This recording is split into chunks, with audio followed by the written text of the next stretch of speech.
Good day, ladies and gentlemen, and I am GeneralLotz, and we're not going to be finishing the entirety of Dark Souls 3 because this game is really hard, but I do want to talk about it at last now that I have a graphics card that can easily handle it. GeneralLotz, there we go.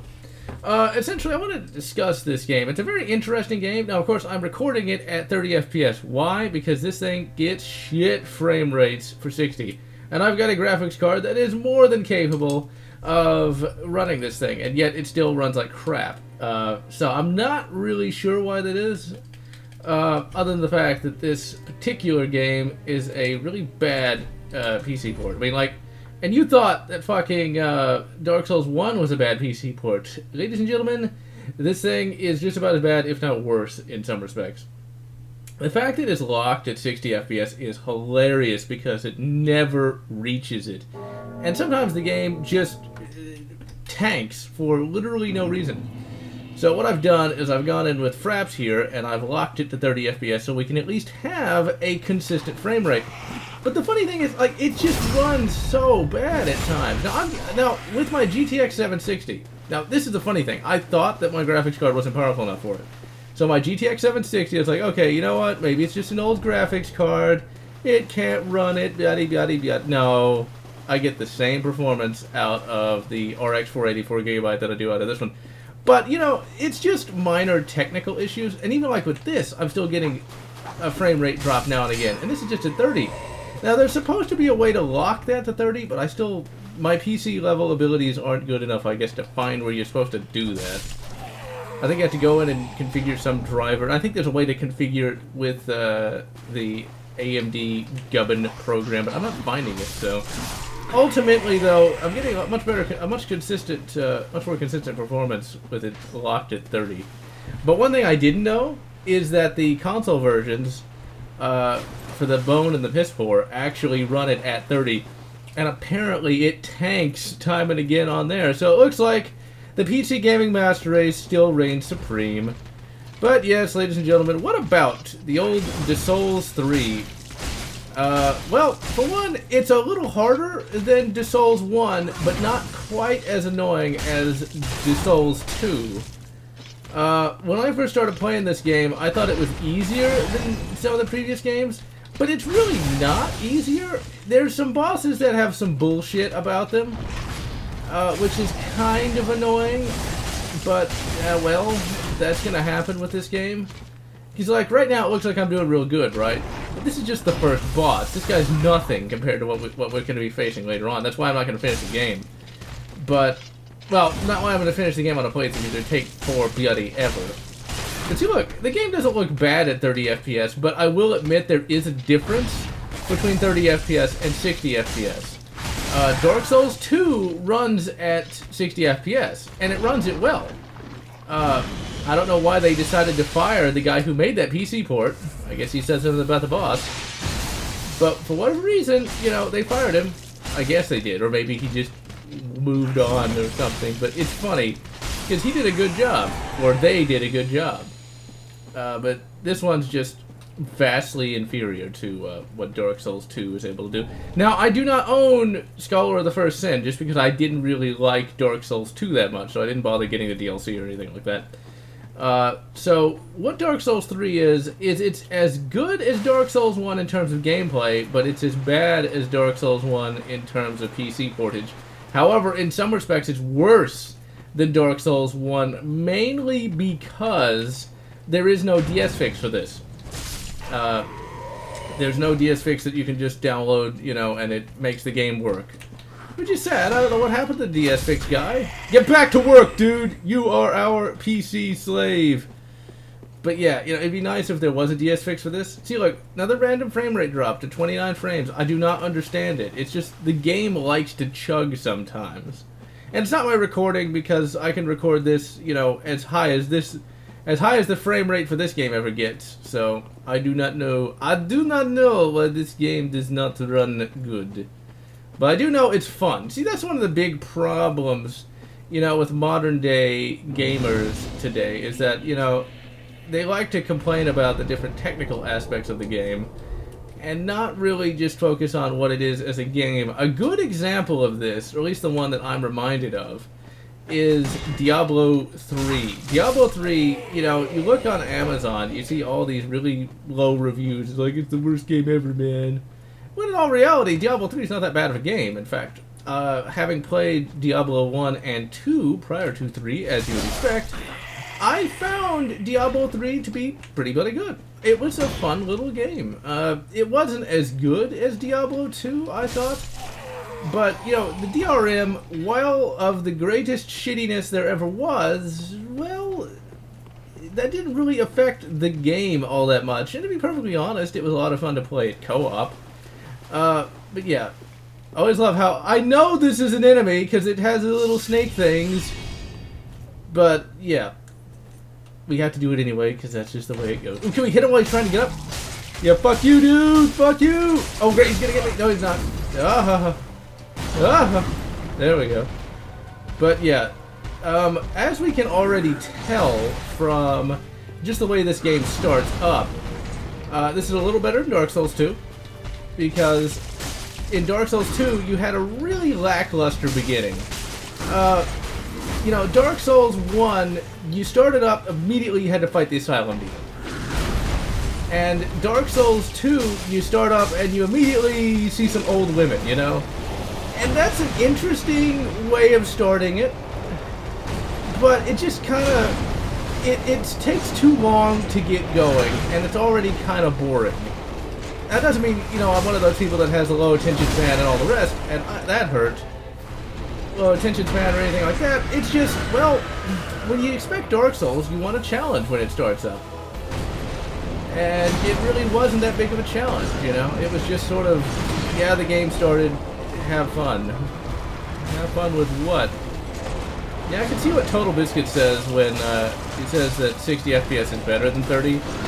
Because this is not as good. Now, for some reason, Dark Souls 1 looked really good at 30. I'm not really sure what the difference is.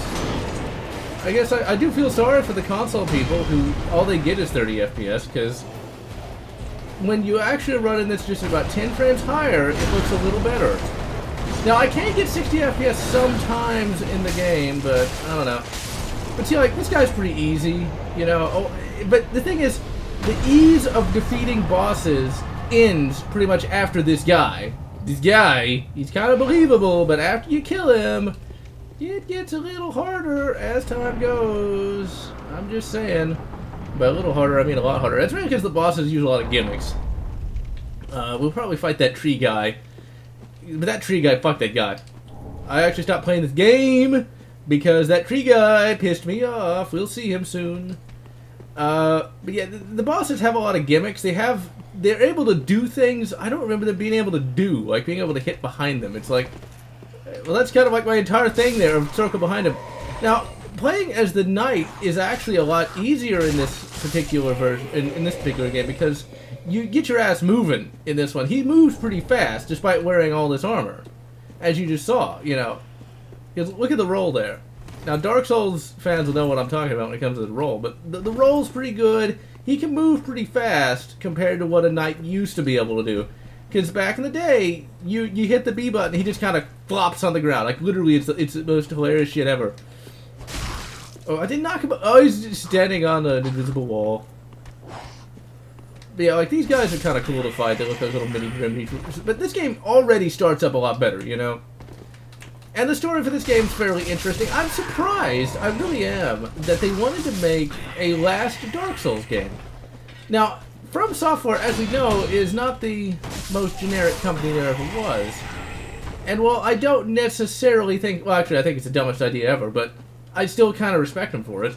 Putting Bloodborne on the piss poor, and only the piss poor, you know, I respect them for being strong enough to do that, and yet I'm still like, where's my PC port be at? I don't want to buy a fucking piss poor.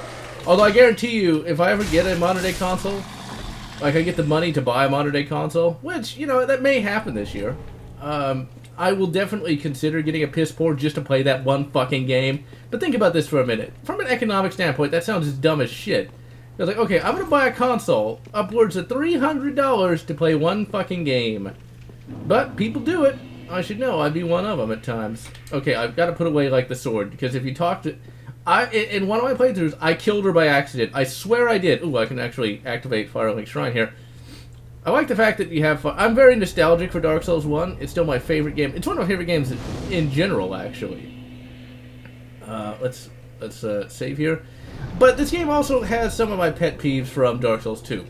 Having played Demon's Souls, I didn't like the Lady in Black. Now, you know what's funny? For people who haven't played Dark Souls, you might not even know that you didn't have to go talk to some random woman. Okay, let's see here. We're going strength, we're going dex, strength, dex, enduro. I think that's all I can get. Okay, there we go.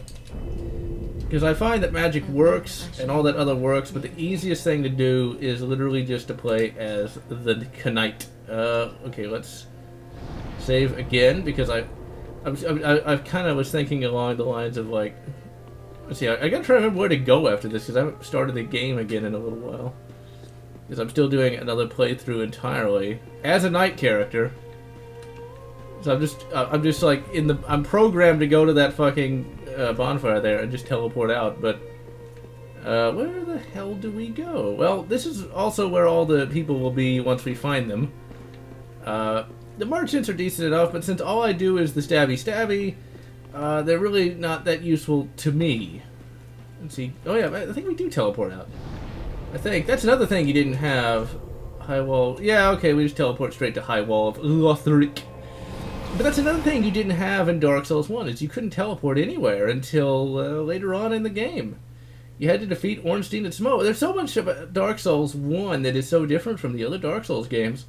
Really, the other Dark Souls games actually went back to Demon's Souls. They brought back the woman you have to talk to level up. They brought back a few other things as well, but that's the most notable one. And it's just like, basically what these games have progressively done is they've gotten progressively more tedious.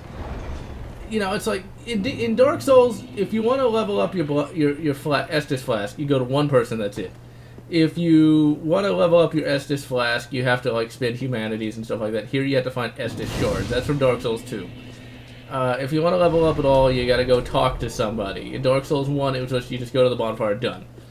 I don't think that it actually makes it any harder. I think it just makes it more tedious to have to go talk to, you know, the Emerald Herald or the Woman in Black or the Lady of Ash. You know, it's just like, the thing is, this game is still good though. It's still better than Dark Souls 2. But it makes sense that this game would be better because it's done by the original guy. Versus, the new guy did a good enough job though, that's the thing. I don't want to be one of those people like Dark Souls 2 is shit, it's just I didn't like it as much. And when you got as quality as high as the Dark Souls games, you know, it's easy to say this game isn't as good. But that doesn't mean this game is bad, or this game sucks, or anything like that. This game is fun. And Dark Souls and Doom are two of my favorite games of all time, actually. You know, I've played Dark Souls 1, I would probably say like close to 200 hours, if not more.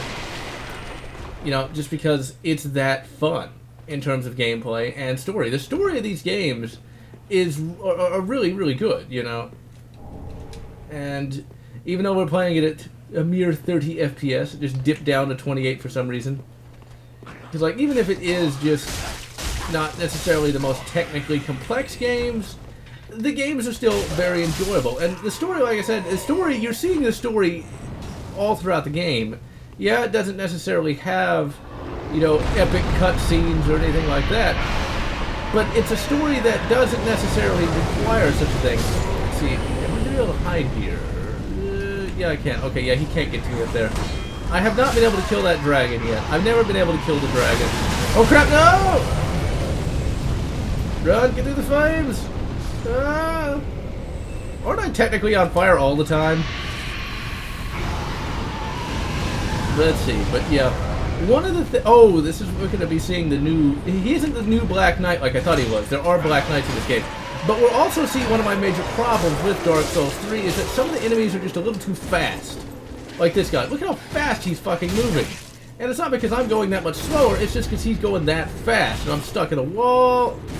Beck.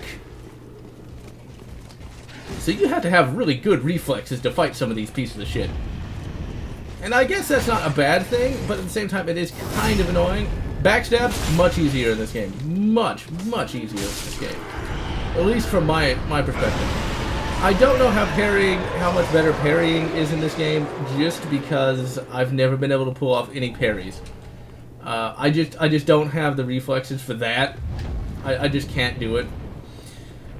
But in terms of backstabs, a lot easier. Back in Dark Souls 1 and 2, I never pulled off any backstabs, like, at all. Now I pull them off all the time, so I don't know what I do different in terms of character builds. Because character builds, Dark Souls is definitely a learning experience, but it's a fun learning experience. Because, like, ultimately, at the end of the day, you're going to get to just stab somebody in this game. That's it. Now, you might die a million times, but you still get to stab somebody. And it's just, you learn with the game. You know, as you get progressively more experienced with the game, you learn the little tips and tricks you need to succeed with it. You know, you learn what to do and what not to do. And it's just sort of a natural progression. It's not like there's this massive difficulty cliff you have to do before you can even start the whole game, you know. And that is one thing I've always loved about Dark Souls. Because, like, it doesn't force you to learn anything. It's a natural progression. It's like, so how do you figure out how to apply stats? Well, it depends on what you want to do. Hell, when I first played the game, I didn't even really read what the stats did, you know? And I was still able to play the game. Yeah, it was way harder, but that was it, though. It was just, this is just one of those games where you can still play the game even if you don't know what you're doing. It's just going to be a lot harder. And the more you learn of this game, the easier it's going to get. And I think that is one of the... Oh, I needed to go to old Andre and have him switch that up because I don't have any magic. And I don't use magic. That's another change from... Holy crap, he's going to blow it up! There's a lot more black powder barrels in this game, too. And there's a lot of enemies that love to just drop fucking firebombs and blow your ass up, which is really annoying to me. Alright, we'll pick up the meal breaker. Not that I ever use it. And there's really nothing over here for us to do right now. This is just another area. Dark Souls 3, it was described to me as, you know, sort of stage-based, like Demon's Souls was, but I don't see that. It's still a Metroidvania-style game like Dark Souls 1 was. So I'm not entirely sure where they're getting that. This is exactly like Dark Souls 1. But for everything that they've tried to make the games a little less tedious, it actually gets more tedious. It's like, yeah, it's kind of cool to be able to teleport, but I would rather just have to go to one person to level... I'd rather not even have to go to a person to level up. I'd like to just be able to go to the bonfire, hit level up, and be done with it. So, I don't know. They're trying. They're innovating. I don't think their innovation's that good. But for now, I'm GeneralLotz, wishing you good Dark Souls 1 and 2, or whatever makes you happy.